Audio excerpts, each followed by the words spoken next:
Hey guys, it's Brittany Shootman with Brilliant People. You know, we're 6 or 7 weeks into quarantine now, and believe it or not, there are some people that are enjoying it. I was talking to a neighbor the other day, and he's like, I never want to have to go back to working at the office. I love being home and spending time with my family. And there are people like me who like some aspects of it, but I'll be happy when things go back to being normal, whenever that is. And then I know that there are some people, and you may be one of them, who are feeling frustrated and maybe really even at the end of your rope. And so I just want to encourage you to stay positive.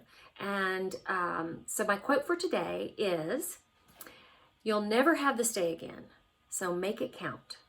And I know that sounds a little cliche, but the reality is that we all have a choice about how we're going to face the challenges that COVID-19 is throwing our way.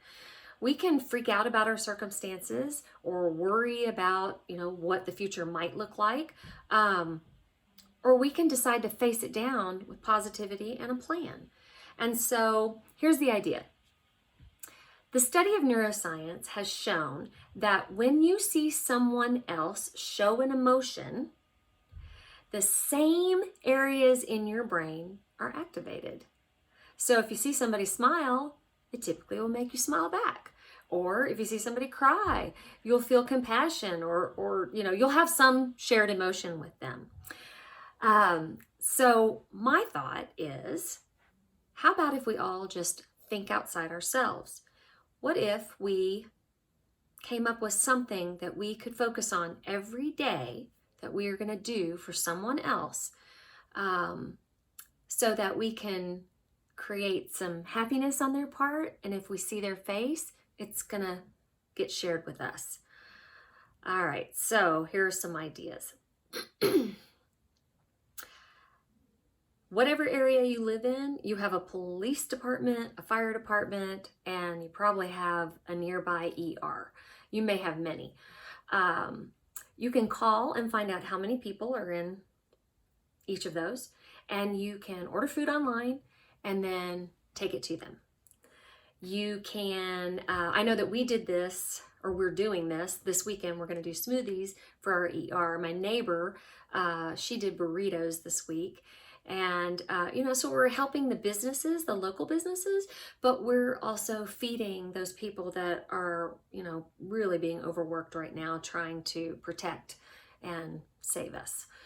So another idea is I got from a friend of mine who lives in New Jersey. She found out that there was a restaurant supply company in her area, and she decided that she was going to buy her groceries from them.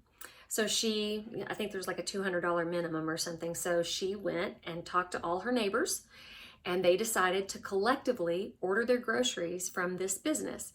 They all get delivered to her house, and she divides them all up, and then she puts them on tables in her garage and lets her neighbors know when it's their time that they could come over and pick up their groceries and then pay her. So they're all really helping that business, and then she's helping out her neighbors. Those are fabulous things to do, but I know that they're cost prohibitive, and so it's not something you could do every day, and maybe right now for your budget it's not something you could do at all. So there are some free things that you can do too. You could do something as simple as sending a text or calling someone on the phone just to say you love them, or you want to know what's going on with them. Maybe it's somebody you haven't talked to in a while, or it could be somebody that you saw last week, but just do that in order to kind of cheer them up. You could also write an email letter. I don't know how good it would be to write a regular letter because of germs, but email letter I think would be awesome. You could also send a funny email like from jibjab.com. They're hilarious. And you could also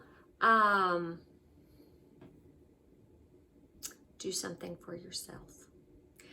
Now, I know I said to do this, for everybody else, but occasionally you kind of need to do something for yourself too, and that's okay.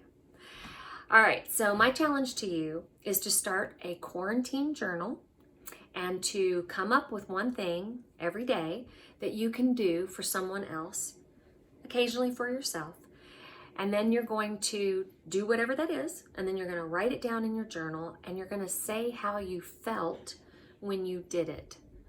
Now, if you are a frontline worker, you're giving everything you've got all day long to everybody. And so, really you need to take care of yourself. And so my suggestion to you would be to also have a quarantine journal and to write down the things that you've done for self-care, and then the things that you did at work.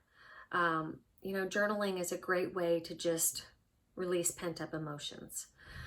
And for all the rest of us, when we're feeling low, at some point in the future, we can always look back at this and see what one little thing did to brighten someone else's day.